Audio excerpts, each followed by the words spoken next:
means that Thompson just has no way to create the space that he needs to survive. Yep, this early game for EHOME is going very well. They're 1k gold ahead.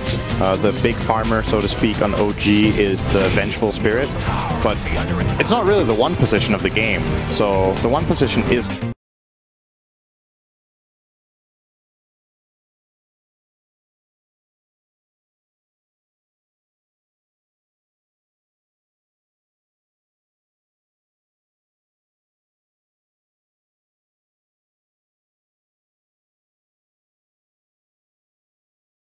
protection for this Drow Ranger, and it just means once again, like, Seb is actually doing very well given the circumstances. People 5, I think you should be very happy with that. But it also means that EHOME are getting away with an offlane Void, which generally in this patch is pretty weak. But, you know, their other lanes are so strong that they can distribute resources the way they want. I really don't know about this fight in mid. You've still got the ET sitting behind. The Split to Blast won't connect. Now the Stomp and Avalanche will. But that's a double damage Tiny. He actually backed off for a second. Will throw the tree and the ET in. Stuns down from Vengeful Spirit. Wave of Terror will remove the armor. So Jirax and Thompson have a chance to find some extra kills, but it's a support for a support. The ET, I say support for support. ET for support for core. Yeah. ET for the VS. I still think that could have gone better for EHOME. I think Tiny was a little bit too cautious in this situation, showing a bit too much respect. Seb maybe. Yeah. Seb is in fact dead. There's no way to run away, even with a double bore slow. That lane's unplayable, actually, no. Timber's level 7 in a second. They're going to send Venge up there. Venge isn't going to have fun either. This is a problem. This was the Timbersaw last pick we talked about. What do you do? Especially when Timber gets another one. Like, you send 2 heroes up and one of them dies. They can't deal with them. I think OG are in serious trouble already. They've actually lost Vengeful Spirit as well. There's no dire vision up there, it's just the slow. There's no way to escape when you got Tiny rotating in from the side.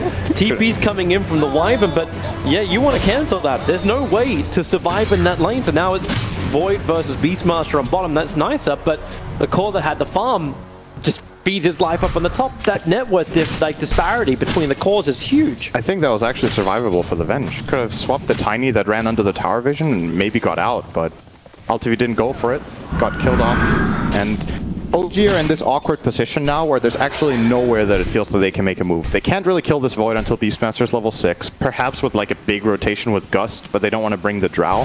They absolutely cannot kill the Timbersaw, no way. And the Tiny mid is also really tanky, 12 armor and 1500 health. Their heroes just don't have the output. And this time, OG is not really going to come back through superior mid-game teamfight, at least not in terms of draft. They need to out-execute. And how do you do that? EHOME's already invading the OG jungle. Good defensive observer and sentry wards will let them know about the heavy rotations, but top lane is totally abandoned from both teams, which means attention turns elsewhere. Thompson goes jungle now. He's got his level 6.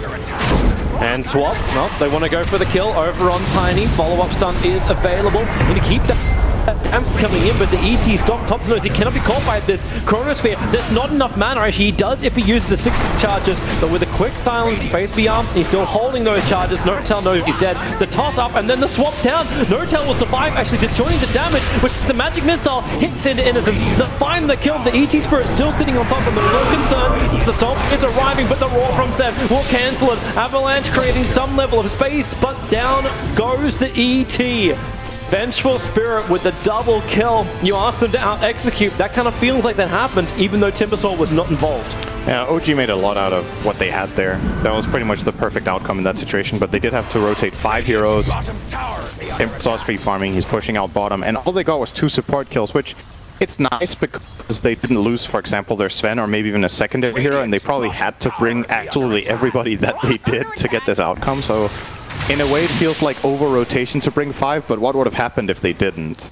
They kind of needed all of this. It's kind of just showing what state the game is in, that OG need this much rotation to make their move successful. Man, they're really just trying to nail it to Thompson. That dire observer was in such a great position. Seeing where he farms, hiding in trees on bottom lane won't work when the Timbersaw's there. But top lane was being pressured in by the VS. Beastmaster is continuing the pressure. EHOME have so much information, even another dire observer would around the side shop. Let's have a look at this fight once again. So you pull him in, you get the initial stuns.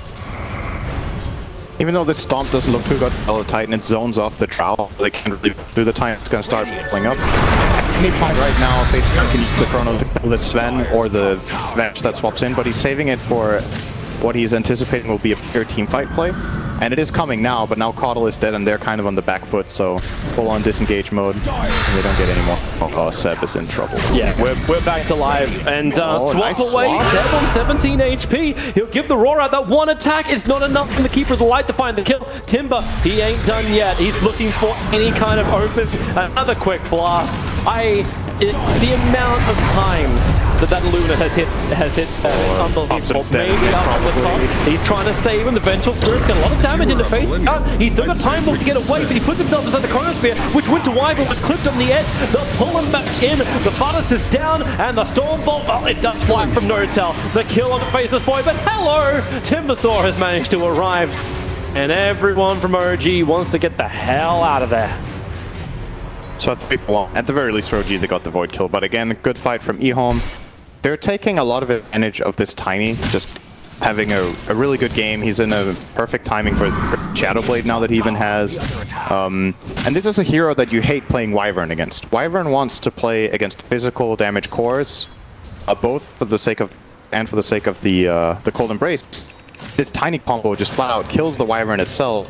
This Drow, even the Beastmaster needs to be careful. Like, sure, you've got a Vladsen's armor, but this damage from Tiny is no joke. So it's hard to use Embrace and Curse in this game. I just think the Wyvern pick doesn't really solve many problems in my mind. Easy Shadowblade walk-up kill. OG feels so safe underneath their own Observer and Sentry, but this Dire Observer Ward just sees way too much. Notel pops the wall, no, just to get back underneath the tower. It's level 4, but Timbersaw doesn't care if a tower. That's a level 4 reactive army. He's got all the life in the world. He'll come underneath the tier 3 towers. No TP support because they're busy in mid, attacking in towards the Tiny and the Elder Titan. Big kill. But they're able to find 2 while Ego is being distracted. Notel is just shooting this out. He can trigger the Warcry, they cut him down. Still no TPs coming in. They know they can't kill him, so instead, just go for the tier 1 tower in mid. And now Timber, well, he'll come into this fight. The boards are doing their work. ILTV stayed around a little bit longer, so they'll be able to kill off Innocence.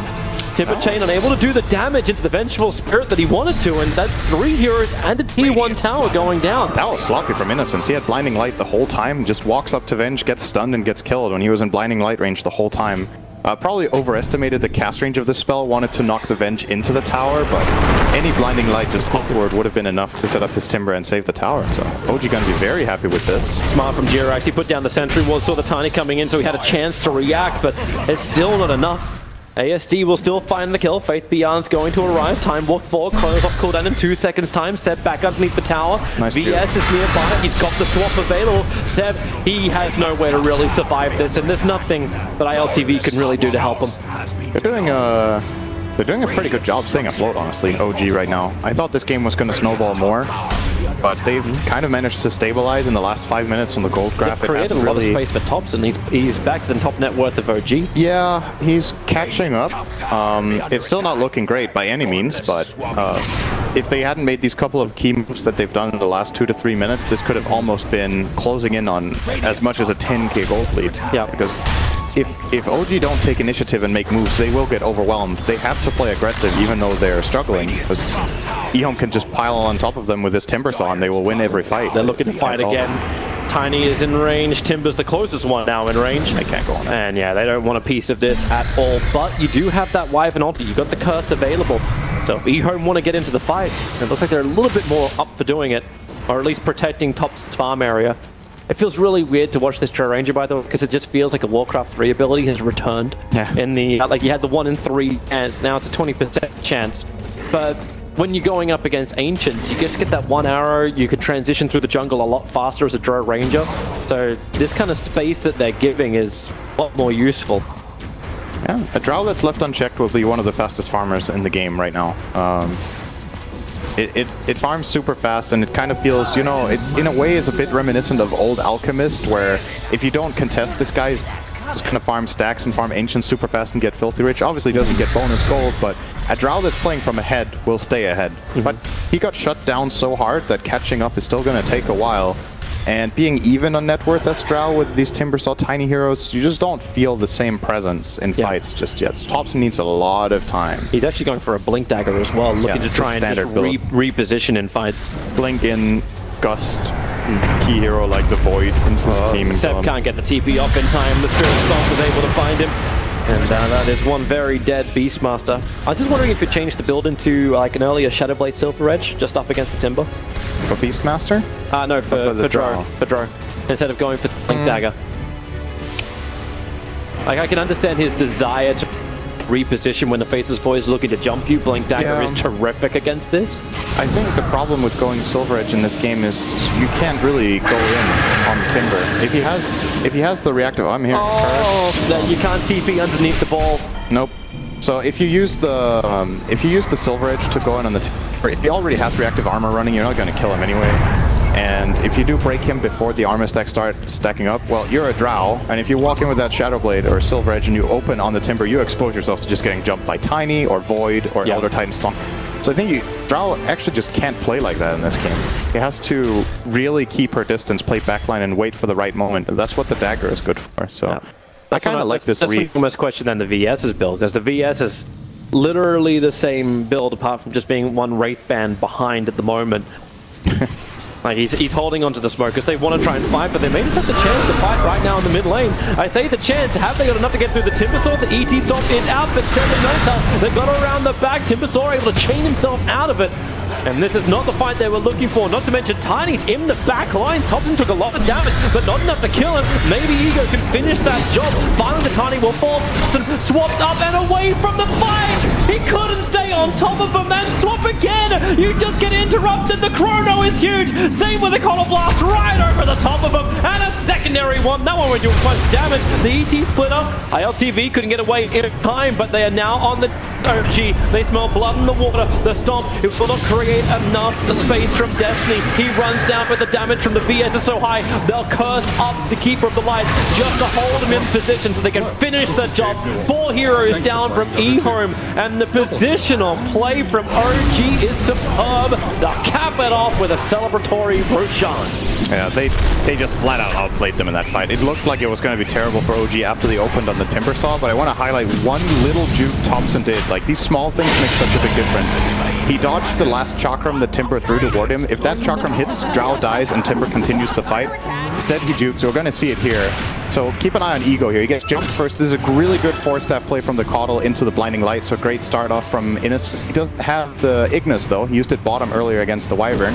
And now, keep an eye out for this Drow right now. You're going to see the Timber come in from the top right. Chakram is going to land, just barely jukes it off, survives with 1 health, gets swapped off. And this is important. If Drow doesn't stay alive here, they probably don't kill off this Timbersaw, or at least they would have traded. And if Timber is alive in this chrono, it's a team wipe. So these small things add up. Perfect heal well here from GRX on No Tail, keeping him alive in the chrono. Just really beautiful teamwork from OG in this engagement. They're just making so many small things, doing them right, this move. Shortly after they took Roshan, and we saw it in the small screen, the Keeper of the Light was picked off in the mid, and OG are already on the hunt. They actually trigger the dust on the Tiny, but he is too far to the right, and they did not see it. We are in nighttime vision for another minute. But it won't stop OG from pushing the issue. They have the Aegis, the Immortal, they feel confident, they take the tier 2 tower on top, and then they move towards the middle lane. They want as many of these towers gone as possible. Curse is out, just holding the Faceless Void in possession, and now he jumps away. Maybe with this big blown ability, they won't want to go for more chronos on cooldown for 16 seconds, but it's top lane. They're pushing in. This fight is happening against No Tail and mid. They've got Cold Embrace making it difficult to fight, but the tier 3 tower is being brought down by Seth and ILTV. They need to go back to defend this. EHOME, the jump now, Thompson's looking to try and defend with a quick blink away. They take the range racks. The Ball of Light never walk towards the light if you're OG, but they have no other choice. The 2 heroes will probably die up on top. Seb is just out of range, and it will in fact be ILTV going down. They still take the range racks. We are 20 minutes into this game. OG were on the ropes, and they've managed to claim. The Aegis, I think that was great.